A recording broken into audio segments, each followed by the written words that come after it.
말씀 민수기 34장, 시편 78편 38절에서 72절, 이사야 26장, 요한일서 4장 말씀입니다.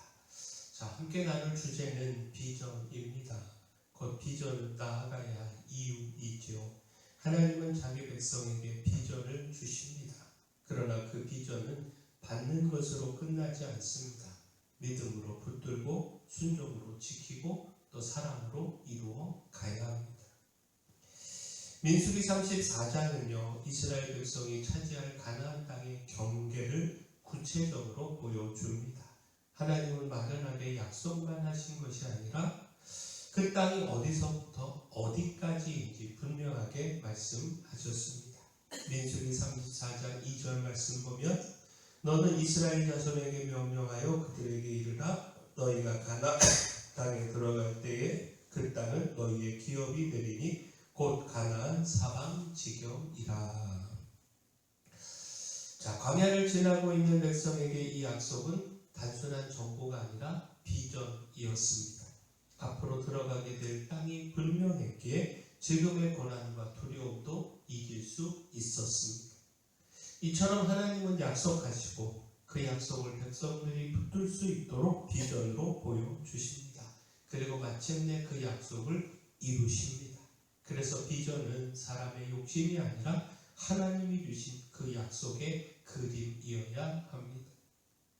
그러므로 백성은요, 그 비전을 붙들고 앞으로 나아가야 했습니다. 눈앞의 광야보다 하나님이 보여주신 그 땅이 더 선명해야 했습니다. 자, 우리의 삶에서도 하나님은요, 말씀으로 비전을 주시고 그 비전을 따라 걷게 하십니다. 우리는 두려움 때문에 머뭇거리지 말아야 합니다. 하나님이 주신 비전을 붙들고 끝까지 믿음으로 걸어가야 합니다. 우리가 이렇게 걸어가기를 소원합니다. 자, 그러나 또한 비전을 받는 것만으로 충분하지 않습니다. 그 비전을 지키지 못해 잃어버리는 일이 있기 때문입니다. 시편 78편은요, 하나님께서 이스라엘에게 베푸신 그 놀라운 은혜와 그 은혜를 잊고 하나님을 배반한 백성의 죄를 함께 보여줍니다. 하나님은 긍휼로 용서하시고 여러 번 진노를 거두시며 백성을 참아주셨습니다. 그러나 백성은 계속해서 지존하신 하나님을 시험하고 배반하고 그의 명령을 지키지 않았습니다. 약속의 땅에 들어간 뒤에도 산당을 세우고 우상을 섬기고 하나님의 노를 일으켰습니다. 시편 78편 56절에서 58절까지 말씀 보면, 그러나 그들은 지존하신 하나님을 시험하고 반항하여 그의 명령을 지키지 아니하며 그들의 조상들같이 배반하고 거짓을 행하여 속이는 활같이 빗나가서 자기 산당들로 그의 노여움을 일으키며 그들의 조각한 우상들로 그를 진노하게 하였으매. 자, 결국 무엇입니까? 하나님이 주시는 비전을 누리는 그 자리에서 오히려 하나님을 떠나는 겁니다. 곧 이 말씀은요, 하나님의 비전을 받는 것만으로 충분하지 않다는 사실을 보여줍니다. 하나님이 주신 비전은 믿음과 순종으로 지켜가야 합니다. 하나님을 경외하지 않고 죄와 타협하고 우상에게 우리의 마음을 빼앗기면 결국 그 비전은 무너지고 맙니다. 실제로 이스라엘은 그 불순종으로 인해서 하나님이 주신 땅을 잃어버리고 포로가 되는 아픔을 겪었습니다. 비전을 잃게 만드는 것은 환경이 아니라 불순종이었습니다.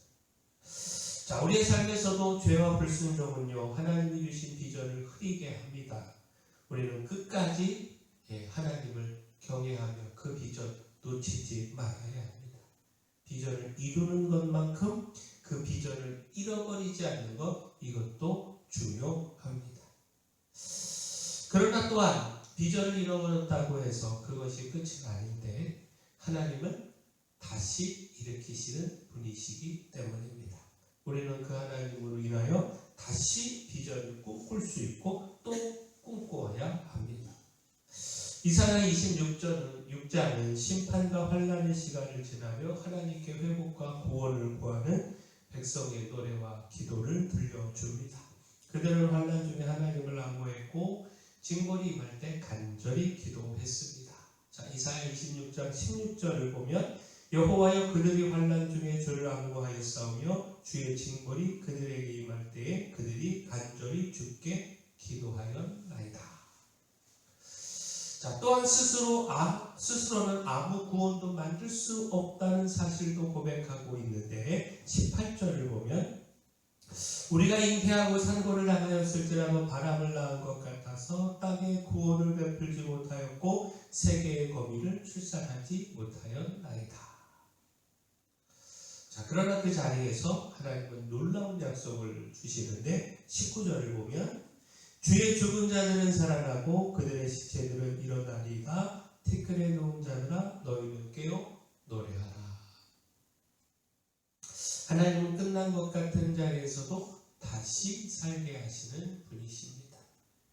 자, 이 말씀은요, 잃어버린 비전을 다시 붙들게 하시는 분도 하나님이심을 보여줍니다. 심판으로 무너지고 죄로 인하여 모든 것이 끝난 것처럼 보일 때에도 하나님의 은혜는 다시 시작하게 하십니다.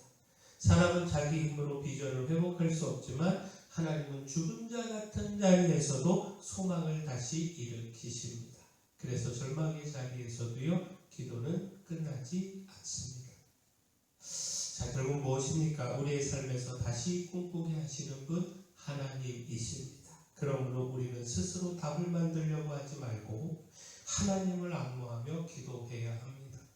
하나님이 주시는 회복의 은혜를 구해야 합니다. 하나님이 다시 비전을 주시면 우리는 다시 일어설 수 있다는 사실 놓치지 말아야 합니다. 자, 그렇다면 하나님께서 우리에게 주신 가장 큰 비전 무엇입니까? 그것은 우리를 살리시고 구원하시는 하나님의 사랑의 비전입니다. 그리고 그 비전은요, 하나님의 희생과 그 사랑 위에 세워졌습니다. 자, 요한일서 4장은 하나님의 사랑이 어떻게 나타났는지를 가장 분명하게 보여줍니다. 하나님은 우리를 살리시기 위해 독생자를 세상에 보내셨고 우리 죄를 속하기 위한 화목제물로 내어주셨습니다. 요한일서 4장 9절에서 11절까지 말씀 보면 하나님의 사랑이 우리에게 이렇게 나타난 바 되었으니 하나님이 자기의 독생자를 세상에 보내심은 그로 말미암아 우리를 살리려 하심이라. 사랑은 여기 있으니 우리가 하나님을 사랑하는 것이 아니요 하나님이 우리를 사랑하사 우리 죄를 속하기 위하여 화목제물로 그 아들을 보내셨습니다. 사랑하는 자들아 하나님이 이같이 우리를 사랑하셨은즉 우리도 서로 사랑하는 것이 마땅하도다. 이 말씀은 하나님의 비전이요 사랑과 희생 없이 이루어지지 않는다는 사실을 보여줍니다. 하나님은 우리를 구원하시는 비전을 이루시기 위하여 가장 귀한 아들을 아끼지 않으셨습니다. 구원의 비전은 값없이 주셨지만 값싼 것은 아니었습니다. 하나님의 사랑과 희생이 그 비전의 길을 여셨습니다. 그러므로 우리는요 그 사랑을 헛되이 하지 말아야 합니다. 받은 사랑을 우리 안에서 풍성히 누리고 간직하고 잃어버리지 않을 뿐만 아니라 그 사랑 나누어야 합니다. 흘려보내야 합니다. 그 우리의 삶에서 하나님이 주신 이 비전은 사랑으로 이어져야 합니다. 하나님이 우리들을 위하여 아들을 내어주셨듯이 우리도 복음과 사랑을 위하여 기꺼이 내어놓는 삶을 살아가야 합니다. 자, 하나님은 자기 백성을 향한 구원과 축복을 비전으로 주십니다. 그러므로 죄와 불순종으로 그 비전을 잃지 말고 하나님의 사랑으로 다시 주시는 비전을 끝까지 붙들어야 합니다. 또한 그 비전을 위해 희생하신 하나님의 사랑을 기억하며 우리도 사랑과 희생의 삶을 살아가야 합니다. 바라긴 우리가 이렇게 살아가기를 소원합니다. 사랑의 주 하나님, 하나님이 주신 비전을 붙들고 고난과 두려움 속에서도 소망으로 살기를 원합니다. 죄와 불순종으로 비전을 잃지 않게 하여 주시고 다시 주시는 비전을 붙들게 하여 주시며 주님의 희생과 사랑을 기억하며 우리도 사랑하며 살아가게 하여 주시옵소서.